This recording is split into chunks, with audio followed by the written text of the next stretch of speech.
2:17 hours, North Pacific. The radar return was massive. Not a glitch, not civilian, not accidental. Two large aircraft, flying in tight formation, moving steadily toward the outer boundary of the United States Air Defense Identification Zone. Speed, 480 knots. Altitude, 31,000 feet. Heading, direct. Inside the NORAD Operations Center, the technician leaned forward. Multiple heavy contacts detected. Long range. The classification algorithm processed the radar cross-section. It updated in bold red text, Tu-95MS, Russian strategic bombers, 2:19 hours. Why this matters. The Tu-95 wasn't just a bomber, it was a symbol, a Cold War relic upgraded for modern warfare, capable of carrying long-range cruise missiles, including nuclear variants. It didn't need to enter U.S. airspace to be dangerous, it just needed to get close enough, and it was getting close. 2:21 hours, no transponder, no identification signal, no flight plan filed, no radio communication, just two Russian nuclear-capable bombers flying in coordinated silence. Then came the second alert. Additional contacts detected, likely escorts. Smaller radar signatures trailed behind the bombers. Fighters. The pattern was deliberate. 2:24 hours, the question. The duty commander asked quietly, training run or test? No one answered, because both possibilities were equally dangerous. 2:26 hours, scramble order. The order moved fast. Launch interceptors. At a U.S. base in Alaska, engines ignited in the darkness. Two F-22 Raptors rolled down the runway and lifted into the frozen night sky. Stealth active. Weapons armed. Radars passive. They climbed hard. 2:31 hours, the approach. The Russian bombers continued forward, unwavering.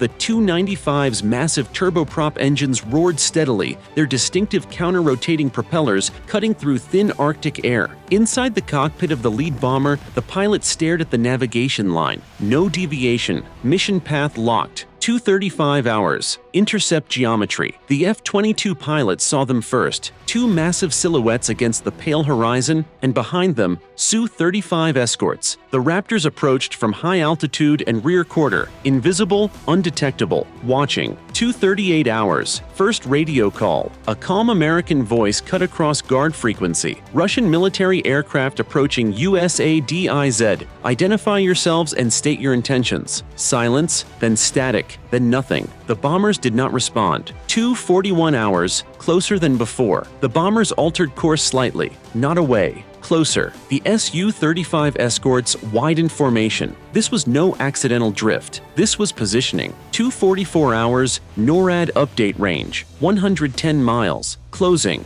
Missile range from 295. Classified but significant. The defense analyst spoke carefully. If they're carrying cruise missiles, they don't need to cross the line. The commander nodded slowly. This is pressure. 02:47 hours. Raptors move. In the F-22s slid into visual range. One positioned above the lead bomber's left wing. The other held the high overwatch near the escorts. The Russian crews suddenly noticed something on their peripheral radar warning receivers. Then another. They hadn't seen them approach. They had simply appeared. 2:49 hours. Russian reaction. The Su-35 escorts surged forward. Radars locked on. Warnings lit up in both cockpits. The Raptors remained silent, unmoved, but their targeting systems had already solved the geometry. 2:52 hours, the edge of the line. The Tu-95 bombers were now within 60 miles of the ADIZ boundary. Still silent, still steady, still advancing. The American lead pilot transmitted again. Russian bombers, alter course immediately. No response. 2:55 hours. Tension breaks. 1. Su-35 accelerated aggressively toward the American Raptor. Too fast. Too close. The U.S. pilot reacted instantly, rolling into a superior position above the Russian fighter. Missile lock tone, clear, unmistakable. The Su-35 pilot froze. He had been outmaneuvered in seconds. 2:57 hours. The moment of decision. Inside the NORAD command center, senior officials were patched into the line. Satellite feeds confirmed something new. Bomb bay doors, not fully open, but cycling.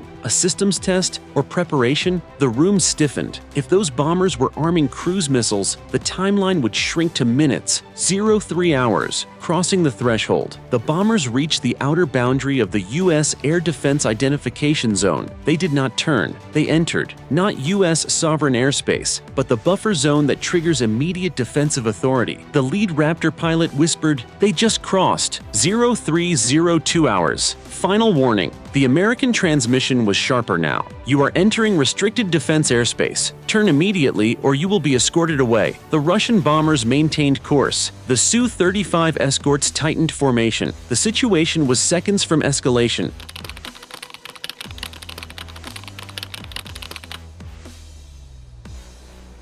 0304 hours, something changes. Inside NORAD, a new alert appeared. Unusual electronic emissions from one of the bombers. Not radar, not navigation, something else. Weapons system activation sequence? The analyst's voice trembled slightly. Possible cruise missile targeting initialization. 0305 hours. The F-22 lead pilot saw it too. A faint mechanical movement beneath the bomber's wing. Panels shifting, systems activating. He spoke calmly into the secure channel. "Command, they're configuring." A long pause. Then one question came down from the highest level. "Are they preparing to launch?" No one had the answer yet, but the next 60 seconds would decide whether this remained a show of force or became something far worse. 0306 hours. Weapons configuration. Confirmed inside NORAD. The electronic signature stabilized. The analyst spoke clearly now. "Bomb bay cycling confirmed. Fire control radar active." The room went silent. No missile launch detected, but the bomber was configuring for one. That crossed a threshold. 0307 hours. Presidential notification. Secure lines lit up. Strategic Command was notified. Alaska-based missile defense assets shifted to elevated readiness. Aegis destroyers in the Pacific adjusted radar focus northward. No one panicked, but the posture changed. Quietly, completely. 0308 hours. Raptors close. In the F-22, lead pilot moved first. He rolled down and slid directly off the bomber's wingtip. Close enough for the Russian crew to see the missiles mounted internally. He transmitted again, voice calm but final. "Russian aircraft, you are activating weapon systems inside U.S. defense airspace. Power down immediately." This time, there was a response. Static, then a heavily accented voice. "American fighter, we are conducting routine patrol. Maintain distance. Routine, with fire control systems active." The Raptor pilot didn't blink. 0310 hours. The escort's Gamble 1. Su-35 flared its radar aggressively. Lock tone spiked in the Raptor cockpit. The American pilot reacted instantly. He broke upward, reversed vector, and locked back. Now the Russian fighter's warning system screamed. Missile tone. Point blank. The geometry was undeniable. The Su-35 was outmatched. He broke lock first. 0312 hours. The unleashing begins. In Alaska, 2 additional F-22s launched. Behind them, a pair of F-35s lifted off as backup. Farther south, a U.S. submarine repositioned. Not for attack, for shadow containment. Missile defense radar stations switched to live tracking. Every layer of American air defense activated. Not firing, but ready. This was the unleashing, not chaos. Total dominance. 0315 hours. Strategic shadow. The Lead 2, 95's targeting system fully activated. Its internal cruise missile guidance aligned with coordinates. Coordinates that, according to analysts, aligned roughly toward the Pacific Northwest. Still no missile released, but the implication was clear. The Raptor pilot made one final call. Deactivate fire control immediately. Silence. Then, the bomber's targeting radar flickered. Still active. 0317 hours. Authorization. Window inside the command center. Legal and operational authorities aligned. Rules of engagement were clear. If a launch occurred, the bombers would not survive the next 30 seconds. Weapons release authority moved one level higher. Finger on the trigger. Awaiting confirmation. 0318 hours. The brink. Suddenly, the bomber's missile bay doors cracked open further. The F-22's sensors detected internal system heat rise. Missile pre-launch sequence. The American pilot whispered into secure comms, confirming imminent capability. This was it. 0319 hours. America draws the line. Before anyone could escalate further, the U.S. response shifted dramatically. A previously silent cyber unit executed a pre-positioned countermeasure. Within seconds, the 295's targeting interface glitched, then froze, then went dark. Inside the Russian cockpit, alarms erupted. Navigation disruption, fire control failure, guidance loss. Their systems were compromised. 0320 hours. Tactical collapse. The Su-35 escorts suddenly experienced similar interference. deterrence, radar ghosting, signal distortion, unreliable targeting returns. The sky had flipped. The bombers weren't launching. They were blind. 0322 hours, the retreat, the lead to. 95 banked sharply. For the first time since detection, its heading changed away from U.S. airspace. The second bomber followed. Escorts tightened defensively. The American Raptors did not pursue aggressively. They held position, watching, dominating.